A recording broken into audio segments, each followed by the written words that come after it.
निजी स्कूलों द्वारा बार बार की जाने वाली फीस बढ़ोतरी को लेकर अभिभावकों में लगातार नाराजगी बनी रहती है। कई बार राज्य सरकार या स्कूल शिक्षा विभाग की गाइडलाइंस का पालन नहीं किया जाता, जिससे विरोध और प्रदर्शन होते रहते हैं। इसी को ध्यान में रखते हुए राज्य सरकार अब एक नया कानून लाने जा रही है, जो निजी स्कूलों में अनियंत्रित फीस वृद्धि पर रोक लगाएगा।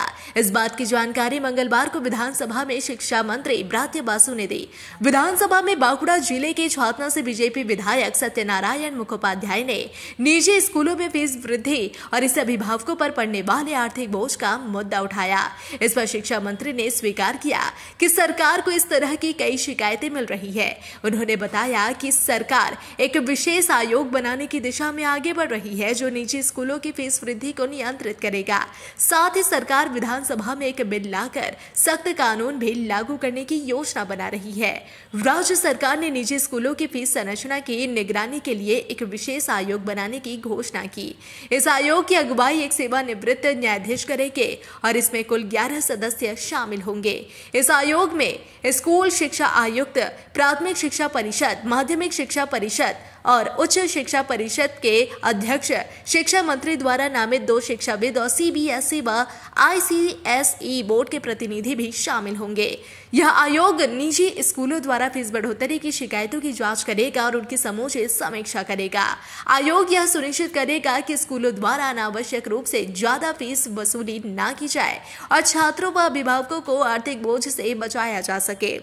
शिक्षा मंत्री ब्रात्य बासु ने स्पष्ट किया कि आयोग के गठन के बाद सरकार एक सख्त कानून भी लागू करेगी, जिससे निजी स्कूलों में मनमाने तरीके से फीस बढ़ाने की प्रवृत्ति पर रोक लगाई जा सके। इसके लिए सरकार विधानसभा में एक विधेयक पेश करेगी। राज्य सरकार की इस पहल से अभिभावकों को बड़ी राहत मिलने की उम्मीद है, क्योंकि लंबे समय से वे निजी स्कूलों की मनमानी फीस वृद्धि के खिलाफ आवाज उठा रहे थे।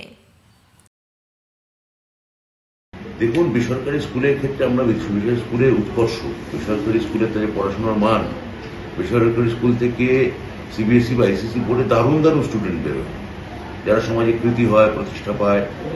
কিন্তু বেসরকারি স্কুলের গুলোর ক্ষেত্রে আমরা তাদের যে কৃতিত্ব তা আমরা কখনোই অস্বীকার করি না, এবং আমি মনে করি সরকার এবং বেসরকার এই দুয়ের একটা সমন্বয় দরকার।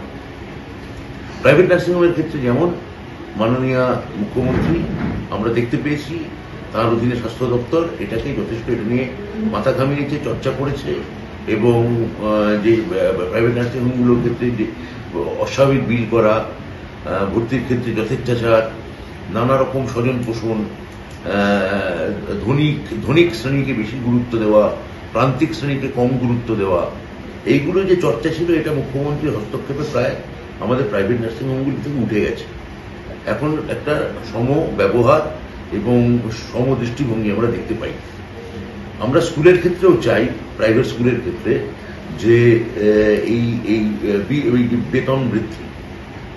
অনেক মধ্যবিত্ত অভিভাবকের এতে অনেক সমস্যা হয়। প্রচুর মধ্যবিত্ত অভিভাবক এই হঠাৎ করে বেতন বৃদ্ধি হলে তিনি তো মাসের শুরুতে একটা পরিকল্পনা করে রাখেন যে ছেলে মেয়ে ভর্তির জন্য তার এই খরচা আছে। হঠাৎ করে একটা নোটিশ দিয়ে সেই বেতন বাড়িয়ে দেওয়া, অন্যান্য কর্পোরাল পানিশমেন্ট, নানা রকমের পরিকাঠামোগত অভাব, এগুলো বেশ কিছু বেসরকারি স্কুলের ক্ষেত্রে আমরা লক্ষ্য করেছি। মাননীয় মুখ্যমন্ত্রীর সঙ্গে আলোচনা এবং নির্দেশ করে তাই আমরা একটা এই বিষয়ে বিল আনতে চাই। সেটা মাননীয় মুখ্যমন্ত্রীর অনুমোদনে আছে, বিবেচনাধীন আছে। আশা করছি এটা আমরা খুব তাড়াতাড়ি আমরা এটা বিধানসভায় পাশ করাতে পারবো। কবে কার্যকরী হবে সেটা অবশ্যই আমাদের এখানে মাননীয় রাজ্যপালের স্বাক্ষরের উপর নির্ভর করছে।